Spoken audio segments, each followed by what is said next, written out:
नमस्कार, आप देख रहे हैं न्यूज़ 24 और मैं हूं आप सभी के साथ विपनेश माथुर। आज बात देश की 3 बड़ी खबरों की करते हैं 8 बजे के बुलेटिन में। सबसे पहले जिन पर रहेगी हमारी नजर, पहली खबर कानपुर की है, जहां कल हुए बवाल के बाद शांति है। पुलिस ने अब तक 36 उपद्रवियों को गिरफ्तार कर लिया है। पुलिस प्रशासन ने तनावपूर्ण इलाके में सुरक्षा कड़ी कर दी है। उपद्रव मचाया है उनकी जो है संपत्ति कुर्क करने का भी ऐलान हो चुका है। और वहीं आज की दूसरी सबसे बड़ी खबर वाराणसी से है, जहां ज्ञानवापी मस्जिद को लेकर चल रहे विवाद के बीच शंकराचार्य स्वामी स्वरूपानंद सरस्वती के शिष्य स्वामी अविमुक्तेश्वरानंद ने ज्ञानवापी में मिले कथित शिवलिंग की पूजा करने का ऐलान किया है, जिसके बाद इलाके में सुरक्षा काफी बढ़ा दी गई है। 3 बड़ी खबरों की 3 तस्वीरें आपके सामने। और वहीं काशी में पुलिस प्रशासन का साफ कहना है कि पूजा के लिए प्रशासन ने कोई मंजूरी नहीं दी है। और वहीं तीसरी बड़ी खबर कश्मीर से है, जहां घाटी में लगातार कश्मीरी पंडितों और हिंदुओं का पलायन जारी है। आतंकियों के टारगेट किलिंग से लोग खौफ में हैं, डरे हुए हैं, जिसके बाद पलायन का सिलसिला थम नहीं रहा है। लोग लगातार अपने घर छोड़कर जा रहे हैं। 3 तस्वीरें इस वक्त आपकी टीवी स्क्रीन पर। पहली जो खबर थी वो कानपुर से है, फिर वाराणसी से और उसके बाद कश्मीर से।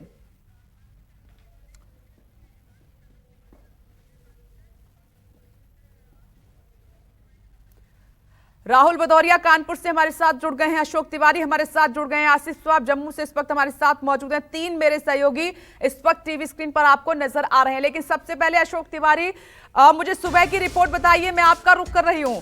अशांति के बाद कैसा माहौल है बवाल के बाद कानपुर में? इस वक्त मैं उसी नई सड़क पर मौजूद हूं जहां पर कल उपद्रव की स्थिति बनी थी। सबसे पहले मैं आपको ये पूरा इलाका दिखा देता हूं जहां पर कल बहुत ज़्यादा बवाल देखने को मिला था। आप देखिए कि यहां पर स्थिति पूरी तरह से आपको नियंत्रण में नजर आएगी। और सबसे खास बात यह है कि कल जब ये पूरा घटनाक्रम घटित हुआ था उसके बाद इस सड़क पर ट्रैफिक की आवाजाही पूरी तरह से रोकी गई थी। लेकिन आज देखिए सुबह से या यूँ कहें कि कल देर शाम से ही यहाँ पर ट्रैफिक सुचारू रूप से चलता हुआ दिखाई दे रहा है और लोगों की आवाजाही भी बहुत आसानी से देखी जा रही है। दूसरी बात यह है कि सिक्योरिटी के लिहाज से जब कल स्थिति अनियंत्रित हुई उसके बाद से ही तमाम सारे उच्च अधिकारियों ने यहाँ पर मोर्चा खोला है। आप देखिए कि यहाँ पर तमाम सारे जो बड़े अधिकारी हैं वो आपको तस्वीरों में साफ तौर पर नजर आएंगे। लगातार यहाँ पर पुलिस की गश्त भी की जा रही है और एक मैसेज देने की कोशिश की जा रही है कि अगर स्थिति दोबारा खराब करने की कोशिश की जाएगी तो शायद एक बड़ी कार्रवाई यहाँ पर देखने को मिल सकती है। अभी थोड़ी देर पहले जो कानपुर के कमिश्नर हैं उनसे मेरी बातचीत हुई थी तो उनकी तरफ से ये कहा गया था कि तकरीबन 18 लोगों की इसमें अभी तक गिरफ्तारी की जा चुकी है और 36 लोगों को इसमें अभी तक चिन्हित किया गया है। 3 अलग अलग मुकदमे इस पूरे घटनाक्रम को लेकर दर्ज कराए गए हैं। 3 अलग अलग मुकदमे इस पूरे घटनाक्रम को लेकर दर्ज कराए गए हैं और अभी जो 36 लोग जिनकी पहचान की गई है उनकी तलाश में भी फिलहाल दबिश दी जा रही है। तो आप देखिए कि तमाम सारे जो पुलिस अधिकारी हैं, पुलिसकर्मी हैं, वो आपको तस्वीरों में साफ तौर पर यहाँ पर नजर आ रहे होंगे जो यहाँ पर गश्त करते हुए दिखाई पड़ रहे हैं। और सबसे खास बात यह है कि कल जब ये घटनाक्रम पूरा घटित हुआ उसके बाद से अभी तक लगातार इस तरह की गश्त देखने को मिल रही है। लगातार पुलिस अधिकारियों की तरफ से लोगों को ताकीद भी किया जा रहा है कि अगर कोई स्थिति अनियंत्रित होने की बात बनती है तो उनके खिलाफ कड़ी कार्रवाई देखने को मिल सकती है। तो आप कह सकते हैं कि कल से लेकर आज तक स्थिति पूरी तरह से फिलहाल नियंत्रण में बताई जा रही है। लेकिन एहतियात के तौर पर एक गश्त पुलिस अधिकारियों की तरफ से यहां पर की जा रही है जिसमें कानपुर के कमिश्नर भी शामिल हैं। कानपुर के तमाम सारे जो अधिकारी हैं वो भी आपको तस्वीरों में साफ तौर पर नजर आ रहे होंगे। एक मिनट अशोक तिवारी, मैं रोकना चाह रही हूँ, ग्राउंड जीरो पर है मेरे सहयोगी, लेकिन अभी थोड़ी देर पहले आपने पुलिस कमिश्नर से बातचीत की है, क्या कहा है उन्होंने, सुनवा देते हैं। इस वक्त हमारे साथ कानपुर के पुलिस कमिश्नर विजय सिंह मीना जी मौजूद हैं जो इस वक्त उसी घटनास्थल पर हैं जहां पर कल पूरा घटनाक्रम घटित हुआ था। सर, कल से लेकर आज तक क्या डेवलपमेंट है? देखिए, कल जब घटना घटित हुई पुलिस ने त्वरित कार्रवाई करते हुए स्थिति को नियंत्रण में किया, जनजीवन सामान्य किया। आज सभी पूरे क्षेत्र में स्थिति सामान्य है, ट्रैफिक सुचारू रूप से चल रहा है, दुकानें खुल रही हैं और पुलिस ने 2 FIR पुलिस की तरफ से पंजीकृत हुई है और 1 पब्लिक की तरफ से पंजीकृत हुई है। जो फोटोग्राफ्स और जो वीडियोस हमें प्राप्त हुए थे उसमें से 36 लोगों को हम लोगों ने आइडेंटिफाई किया है और अभी ये प्रक्रिया जारी है और इन सब के खिलाफ जल्दी ही शीघ्र कार्रवाई की जाएगी। सर, कल आप लोगों ने बताया था कि 18 लोगों को गिरफ्तार किया गया है, तो ये 36 उन 18 से अलग है? जी, ये अलग है। हाँ, ये अलग हैं और इसमें से कुछ कॉमन भी हैं और कुछ अलग हैं, दोनों हैं। सर, ये जो 3 FIR दर्ज करने की बात आप कह रहे हैं इसके बारे में थोड़ा सा बता दीजिए। 3 FIR, एक SHO की तरफ से, एक चौक इंचार्ज की तरफ से और एक पब्लिक के व्यक्ति की तरफ से दर्ज हुई है। शांति भंग को लेकर? जी।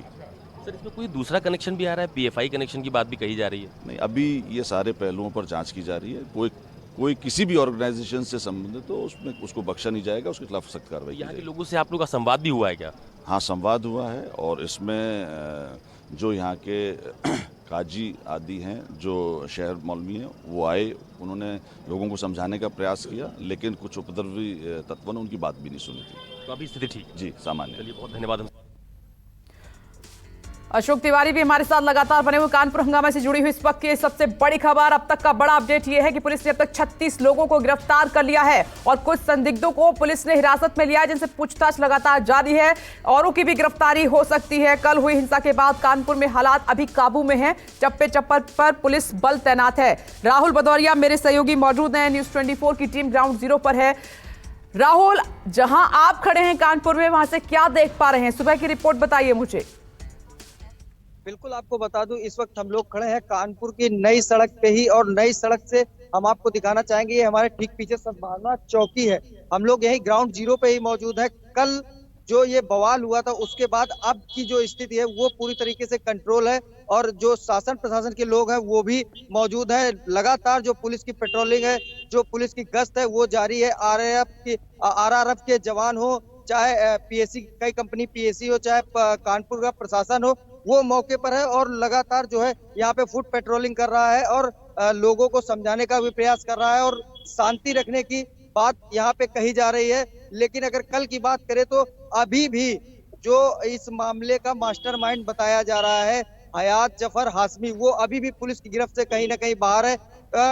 सूत्रों की माने तो कहीं ना कहीं MMA जोहर फैंस जो एसोसिएशन था, उसका ये अध्यक्ष जो हयात जफर हाशमी है, वो इस मामले में मास्टरमाइंड बताया जा रहा है, जो अभी भी पुलिस की गिरफ्त से बाहर है। हालांकि पुलिस ने कई संदिग्धों को अभी जो है गिरफ्तार कर लिया है, कई से पूछताछ जारी है, कई लोगों के खिलाफ मुकदमे भी लिखे जा चुके हैं। और अगर अभी की स्थिति की बात करेंगे तो यहाँ पे स्थिति जो है सामान्य बनी हुई है। शीतल, राहुल बने रहे, एक बार फिर से मैं अशोक तिवारी आपका रुख करें, उसके बाद कश्मीर लिए चलेंगे, घाटी का रुख करेंगे। अशोक तिवारी, पुलिस से आपने बातचीत की, दरअसल एग्जैक्टली हुआ क्या था जो इतना बड़ा मामला हो गया, पथराव हो गया, पुलिस पर भी पथराव हुआ? देखिए उपनेश, ये मामला थोड़ा सा पुराना है। कानपुर में एक मुस्लिम संगठन की तरफ से आने वाली 5 तारीख को जेल भरो आंदोलन की बात कही गई थी और ये कहा गया था कि जिस तरह से एक वर्ग विशेष को टारगेट किया जा रहा है, उनके खिलाफ टिप्पणी की जा रही है, उसको लेकर तमाम सारे उस वर्ग से जुड़े हुए लोग सड़कों पर उतरेंगे और अपनी गिरफ्तारियां देंगे। लेकिन कल जब प्रधानमंत्री और राष्ट्रपति अपने कार्यक्रम के दौरान कानपुर देहात में मौजूद थे, उस दौरान जुमे की नमाज के ठीक बाद जो कानपुर के कमिश्नर की तरफ से जानकारी दी गई, जुमे की नमाज के ठीक बाद बड़ी संख्या में एक वर्ग विशेष के लोग सड़कों पर आ गए और उन्होंने दुकान बंद करवानी शुरू कर दी। तो जब तक वो अपने इलाके में रहकर दुकान बंद करवाते रहे तब तक कोई विरोध नहीं हुआ, लेकिन जब वो दूसरे समुदाय के इलाके में आए और वहां पर दुकान बंद करवाने की कोशिश की गई तो दोनों पक्ष आमने सामने आ गए थे। लेकिन एक पक्ष, मुझे ऐसा लगता है कि जो तस्वीरें गवाही देती हैं कि पूरी तैयारी के साथ था, लगातार पत्थरबाजी हुई, एक दूसरे के ऊपर अभद्र टिप्पणियां की गई, कई राउंड फायरिंग की भी सूचना पुलिस की तरफ से दी गई है। तो उसके बाद स्थिति अनियंत्रित हुई और तमाम सारा फोर्स, जो ये नई सड़क का इलाका है जहां पर इस वक्त हम लोग मौजूद भी है, वहां पर फोर्स डिप्लॉय किया गया और स्थिति को नियंत्रण में करने की कोशिश की गई। कल एक पुलिस अधिकारी से देर रात मेरी बात हो रही थी तो उन्होंने कहा कि हम लोग जब जो भीड़ थी उसको समझाने की कोशिश कर रहे थे तो उनकी तरफ से फायर किया गया जो पुलिसकर्मी है उनके ऊपर। तो स्थिति बहुत अनियंत्रित होने की स्थिति बन रही थी, लेकिन बाद में उसको पूरी तरह से नियंत्रण में किया गया। और अभी भी आप देखिए कि नई सड़क के दोनों तरफ, यानी कि मेरे कैमरा सहयोगी पीछे की तरफ और मेरी इस तरफ भी आप देखिए तमाम सारी दुकानें जो कल बंद कराई गई थी वो फिलहाल अभी बंद है। हालांकि अभी बहुत सुबह का समय है, हो सकता है ये दुकानें खोली भी जाए, इक्का दुक्का दुकानें अभी फिलहाल यहाँ पर खुलना शुरू भी हुई है। तो ये स्थिति कल बिगाड़ने की पूरी कोशिश की गई थी और पुलिस की तरफ से कहा जा रहा है कि इसके बाकी किससे कनेक्शंस हैं, कौन कौन लोग इसमें शामिल हैं, इस आधार पर तकरीबन 36 लोगों की पहचान जो वीडियो फुटेज मिले हैं। जो ठीक है अशोक तिवारी, आप नजर बनाए रखिएगा इस पूरे अपडेट पर। एक और बड़ी खबर, अब कश्मीर से ये बड़ी खबर है। घाटी से कश्मीरी पंडितों का पलायन लगातार जारी है। जम्मू कश्मीर में फिर प्रवासी मजदूरों पर हमला हुआ है और शोपियां के जनापोरा में गैर स्थानीय लोगों पर हमला किया गया है। आतंकी हमले में 2 प्रवासी मजदूर घायल हुए हैं।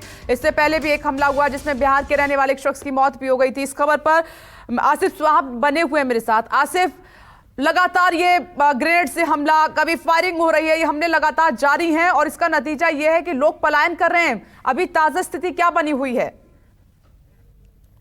जी बिल्कुल। अभी जो है कल शाम को एक ताज़ा हमला देखने को मिला, जो मजदूरों पर किया गया। अगलर शोपियां दक्षिणी कश्मीर में ये हमला हुआ, और उस घटना के बाद जो है जो भय का माहौल है वो और भी ज्यादा यहाँ पर लोगों में देखा जा रहा है। खासतौर पर कश्मीरी पंडित और जो बाहर के यहाँ पर मजदूरी करने वाले, दूसरे काम करने वाले लोग हैं, वो काफी भयभीत हो गए हैं। और यही कारण है कि कल भी हमने देखा था कि अधिकतर जो कश्मीरी पंडित है जो प्रदर्शनों पर बैठे हुए थे, कल वो प्रदर्शन भी काफी कम देखने को मिले, क्योंकि अधिकतर जो कश्मीरी पंडित है वो अब कश्मीर घाटी से जम्मू की तरफ रवाना शुरू हो गए हैं। कल हमने मटन में देखा था कि वहां पर जो सिक्योर्ड गवर्नमेंट एकोमोडेशन है वहां से 80% के करीब जो कश्मीरी पंडित हैं छोड़कर चले गए थे। इसी तरह से बारामूला, कुपवारा, शेखपुरा और वेसू कैंप से भी जो है 50% के करीब कश्मीरी पंडित अपने परिवार के साथ जम्मू की तरफ रवाना हो गए थे। इसी प्रकार से टीआरसी में भी देखा जा रहा है कि जो मजदूर, जो काम करने वाले हैं, वो भी काफी सारे लोग जो है इस हमले के बाद यहाँ से निकलते दिखाई दे रहे हैं। हर कोई व्यक्ति जो है अपनी जान को लेकर चिंतित है, क्योंकि फिलहाल जिस प्रकार से ये हमले जारी है उससे यही जाहिर होता है कि अभी तक सुरक्षा कर्मी या पुलिस इन मॉड्यूल्स को पकड़ने में नाकाम रही है जो इस तरह के हमले को अंजाम दे रहे हैं। जी आसिफ, नजर बनाए रखिएगा। देखिए, कश्मीरी पंडित और गैर कश्मीरियों को लगातार निशाना बनाया जा रहा है, जिस तरीके का मामला वहां पर चल रहा है। अब आगे बढ़ते हैं, इस बीच एक और बड़ी खबर का रुख कर लेते हैं, और ये बड़ी खबर जो है ज्ञान वापी विवाद से जुड़ी हुई है। काशी में आज फिर बड़ी हलचल है संत के ऐलान के बाद। जी हां, शंकराचार्य स्वरूपानंद ने शिष्यों को कथित शिवलिंग का पूजन करने का निर्देश दिया है। अभी मुक्तेश्वरानंद की अगुवाई में आज साधु संत ज्ञानवापी में कथित शिवलिंग का जलाभिषेक करेंगे, और इस ऐलान के बाद काशी में पुलिस ने कड़ा पहरा डाल दिया है। उन्होंने ये भी कहा है कि हमारी तरफ से किसी को भी परमिशन नहीं है जलाभिषेक करने की। मनोज पांडे इस वक्त मेरे साथ मौजूद हैं। तो मनोज, आज काशी में बड़ी हलचल है, एक तरफ है पुलिस तो दूसरी तरफ साधु संत जलाभिषेक करने पर अड़े हुए हैं। जी विपिनेश, देखिए इस समय हम मौजूद हैं बनारस का। देखिए ये विद्या मठ है।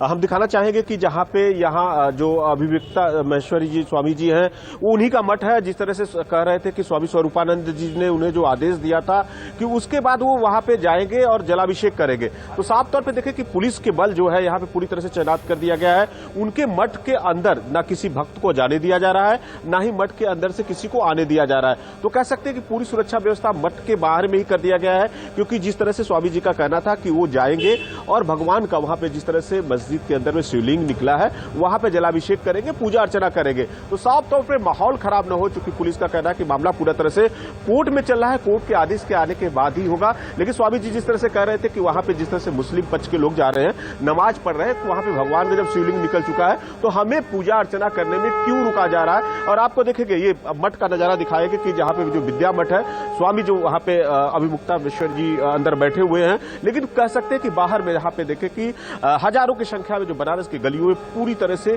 उनके मठ के चारों तरफ में पुलिस ने घेर रखा है। ना ही उन्हें अंदर यहाँ पे जो भक्त आ रहे हैं उनसे मिलने दिया जा रहा है। सिर्फ मीडिया कर्मचारी जो है, मीडिया के लोग हैं, उन्हीं को परमिशन दिया जा रहा है। बाकायदा सारी तरह से बैरिकेड कर दिया गया है। लेकिन जिस तरह से हमने स्वामी जी से बात किया, स्वामी जी का साफ तौर पर कहना है कि वो किसी भी हद तक जाएंगे और वहां पे जिस तरह से ज्ञानवापी मस्जिद परिषद में शिवलिंग है उस पर जलाभिषेक करेंगे और किसी की बात वो सुनेंगे नहीं। लेकिन उन्हें परमिशन नहीं मिला है। देखिए कुछ ही देर में जब यहां से निकलते हैं स्वामी जी, तब क्या माहौल होता है, क्या पुलिस उन्हें रुकती है या स्वामी जी वहां पहुंचकर जलाभिषेक करते हैं। देखिए उनका साफ तौर पे कहना था कि जब भगवान रामचंद्र जी अयोध्या में पैदा हुए थे तब वहां पे भक्त लोग पहुंचे थे, सभी पूजा अर्चना कर रहे थे, सारे चीज कर रहे थे। वही तरह जिस तरह से कृष्ण भगवान मथुरा में जब पैदा हुए थे तो वहां पे सभी भक्तों के जाके पूजा अर्चना कर रहे थे। उसी तरह बाबा वहां पे ज्ञानवापी मस्जिद पे शिवलिंग मिला है तो उन्हें भी पूजा अर्चना करने का मौका मिले। उनका यह कहना है कि हमें नहीं करने के लिए, कि कोई हिंदू भक्त है, जो लोग हैं उन्हें कम से कम जाने दिया, क्योंकि बाबा है, उन्हें रोज वहां पे पूजा अर्चना किया जाए, कम से कम दिन भर में एक बार भी किया जाए, भोग लगे, आरती हो, जलाभिषेक हो, इसके लिए वो करना चाह रहे हैं, क्योंकि भगवान ऐसे नहीं रह सकते हैं। तो जिस तरह से देखें कि माहौल पूरी तरह से पुलिस चारों तरफ घेर रखा है और स्वामी जी इस समय यहाँ पे जो विद्या मठ है उसी के अंदर बैठे हैं और इंतजार कर रहे हैं। कुछ ही देर के बाद वो निकलेंगे। उनका कहना है कि हम किसी भी हद तक, चूंकि स्वामी स्वरूपानंद जी उनका आदेश है, उनका आदेश सर्वोपरि है, उनके आदेश के अनुसार वो जाएंगे और वहां पे जिस तरह से जलाभिषेक करेंगे। लेकिन देखिए आपको दिखाया कि लगातार आप देखें धीरे धीरे जो उनके जाने का जैसे समय होते जा रहा है, पुलिस बल के जवान और तैनातित किया जा रहा है। जो सुनारपुर का इलाका है, पूरे इलाके के गली में पुलिस बल के तैनात है और अब यह देखना है कि वाकई क्या स्वामी जी यहां से जा पाते हैं। जिस तरह से पुलिस के यहाँ जो आला अधिकारी, उनका कहना है कि स्वामी जी को कहीं न कहीं नजर बंद कर दिया गया है, उन्हें अंदर बाहर नहीं निकलने दिया जाएगा। लेकिन स्वामी जी के साफ तौर पर कहना है कि उन्हें इस तरह का कोई इंफॉर्मेशन अभी तक नहीं मिला है, लेकिन वो उनके भक्त जुट रहे हैं। उसके बाद वो वहां जाएंगे ज्ञानवापी परिषद में, जहां पे बाबा का लिंग मिला है, वहां पे जलाभिषेक पूजा अर्चना करेंगे। जी मनोज, आपके साथ कुछ लोग हैं, जरा बातचीत कीजिए, क्योंकि मामला अदालत में है तो ये टकराव की स्थिति क्यों? जी बिल्कुल, देखिए यहाँ पे काफी जो भक्तगण हैं उन्हीं से बात करते हैं। जिस तरह से देखिए कि स्वामी जी का कहना है कि जाएंगे आज मंदिर परिषद में, आप लोग भी आए हैं, तो क्या लग रहा है मामला तो कोर्ट में है, क्या जाना उचित है वहाँ पे? तो कोर्ट को वहाँ पे नमाज पढ़ने के लिए भी बैन कर देना चाहिए ना। 300 वर्षों से बाबा के ऊपर अत्याचार होता रहा, तो अब वहाँ दर्शन करने के लिए अगर गुरुजी कह रहे हैं, ये हमारी सरकार जो है, केंद्र में भी हिंदू की तो कोर्ट का सरकार है, फैसला आ जाता, उसके बाद आप लोग जाते पूजा अर्चना करते, तो कोर्ट वहाँ भी बैन करे ना, कि वहाँ भी नमाज नहीं पढ़ने देंगे। बाबा के ऊपर कितना अत्याचार हुआ कि उसमें लोग हाथ मुंह धोते थे। जी हमारे साथ देखिए और भी है बाबा। जिस तरह से देखिए आज स्वामी जी का आदेश है कि नहीं, स्वामी स्वरूपानंद जी का जिस तरह से है उनके आदेश सर्वोपरि है और आज अभिमुक्ता जी के नेतृत्व में सारे लोग आप लोग वहां जलाभिषेक करने जाएंगे। तो क्या लग रहा है मामला कोर्ट में है, क्या रुकना चाहिए, कोर्ट का निर्णय का इंतजार करना चाहिए कि नहीं जाएंगे आज आप लोग? इंतजार की बात ऐसी है कि शुक्रवार को जब नमाज पढ़ी जा सकती है तो दर्शन पूजा के लिए भी परमिशन देना चाहिए हिंदू धर्मावलंबियों को। स्वामी जी का ऐसे कहना। तो क्या लग रहा है कि यदि परमिशन नहीं मिलता है तो भी आप लोग जाएंगे आज जलाभिषेक करेंगे? हम भी वहाँ तो पहुँचना जरूरी है, वहाँ पहुंचना बहुत जरूरी है। क्या कहेंगे भैया, जैसे आप लोग देखते हैं सारे लोग यहाँ पे, क्या कहेंगे, जाना है आज आप लोग जाएंगे? ऐसा है कि सर्वोपरि तो जो है कोर्ट है। अगर आज हम कोई कदम उठाते हैं तो ये कोर्ट की अवमानना होती है, तो हमें निश्चित तौर से जो है कोर्ट के आदेश तक का इंतजार करना चाहिए। भावनाओं में हमें नहीं बहना चाहिए। मंदिर हमारा है और शुरू से था और निश्चित तौर से आज भी और कल भी रहेगा और वो हम सभी लोगों को मिलेगा और काशी वासियों के लिए गर्व की बात है, मगर हमें थोड़ा सा धैर्य और संतोष से काम लेना पड़ेगा। देखिए कि यहाँ पे जिस तरह से देखिए आपको दिखाना चाहेंगे कि ये बैरिकेड कर दिया गया है। जो पुलिस के जो जवान है यहाँ पे सामने देखिए आपको विद्या, आज दिन भर हलचल रहेगी। हम लगातार मनोज आपका रुख करते रहेंगे। सुबह की तस्वीर दिखाने के लिए आपका बहुत बहुत शुक्रिया। नमस्कार, मैं हूं मानक गुप्ता।